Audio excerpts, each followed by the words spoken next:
Salas. And I'm Hector Rodriguez. And our colleague, Laura Trevino. Today we'll be presenting Technological Advancements, the Final Era of Exploration. Technology has become a new era in which humans must face. Although technology may seem like a great thing, there are some negative connotations that come with it as well. These negative aspects will overpower the positive ones that come along with technology. So in the short story, There Will Come Soft Rains, and in the image by Peterson, Art Meets Technology, the theme that is greatly presented throughout the whole entire story is that technology will inevitably destroy humans and humanity along with it.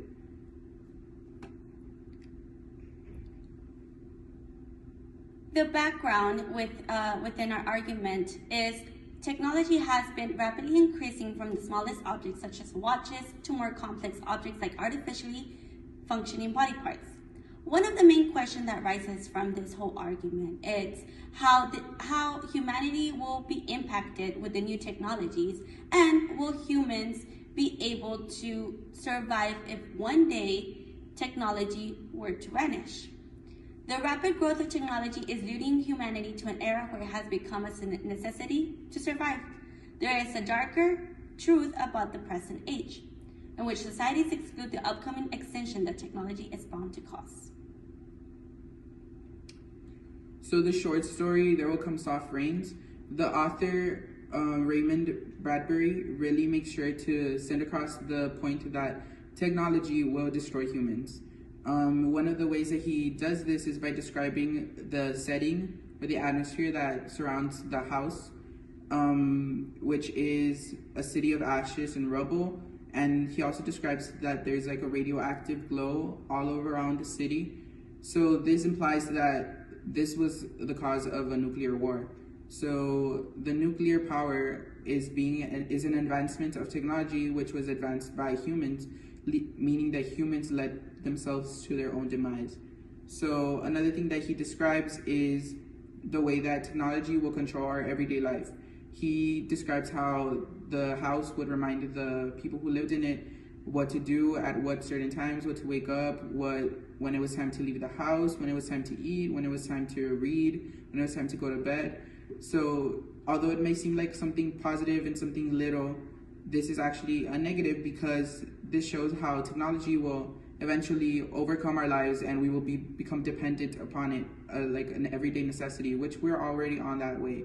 So from my secondary sources, I also found that they supported what Bradbury had to say, as in that we will lose control of technology, that it is a dehumanization, that technology will take over our morals, and we will begin to play with things that we shouldn't play with, as in genes and like giving ourselves superhuman strength. The image we present to back up our argument is the arts and meats image. The intriguing exposed organs are the first thing that catches one's attention. You can see ribs, a stomach, kidneys, veins and arteries, intestines, and the spine. One would not be able to ignore the vibrant red hues standing out from the monochromatic background.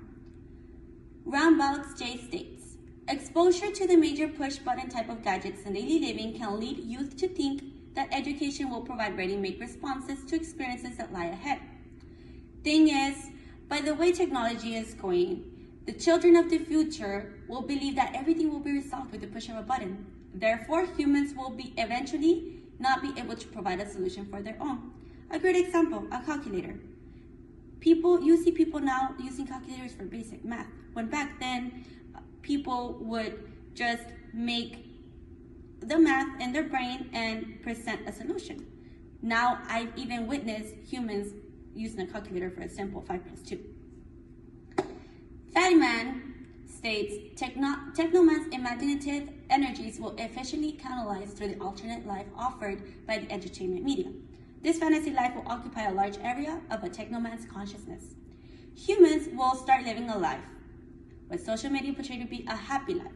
In present time, it can already be observed that humans already show this consequence of technology. In the smartphone image, a YouTube and a Facebook icon can be seen. These icons represent social media and what can be represented as a fantasy life. Social media has become one of the biggest leaders in this century, and if not controlled, society might set very unrealistic expectations of what living life really is. And society will eventually just become a made-up fantasy. So now we will pass it on to Laura. Hello, my name is Laura Trevino, and today I'll be discussing a counter-argument. This screen has 3 different bullet points. It's the positive features of technology. The first bullet point is discussing how the educational settings will get more enhanced with technology for schools and universities. The second bullet point will discuss how humanity will improve with social connectivity. And the third bullet point is showing how technology is pretty much key to communication for humanity. In conclusion, these 3 positive aspects, the educational settings, the social connectivity, and also the communication amongst humans, all are positive aspects when it comes to technology. Today I'll be discussing our conclusion slide. Here on this slide, we have 3 bullet points. The first bullet point is talking about that within that time of evolution, technology became the new challenge for humanity to face. And even though there were a couple of things that benefited from having technology, the rapid growth of technology would eventually lead to the end of humanity. On the second bullet point, it is clearly stating in the arguments that technology not only consumed humans' everyday lives, but it will eventually become the leading factor of how humanity will be wiped out on Earth. And on the third bullet point, technology has a strong influence over humanity, which they don't have no stop. They don't know how to stop this disaster. And everybody in society needs to pretty much begin to focus on what to do to try to prevent humanity from being destroyed by technology. Other than that, that's all of our essay. I hope you enjoyed it, and thank you so much, Professor Martinez.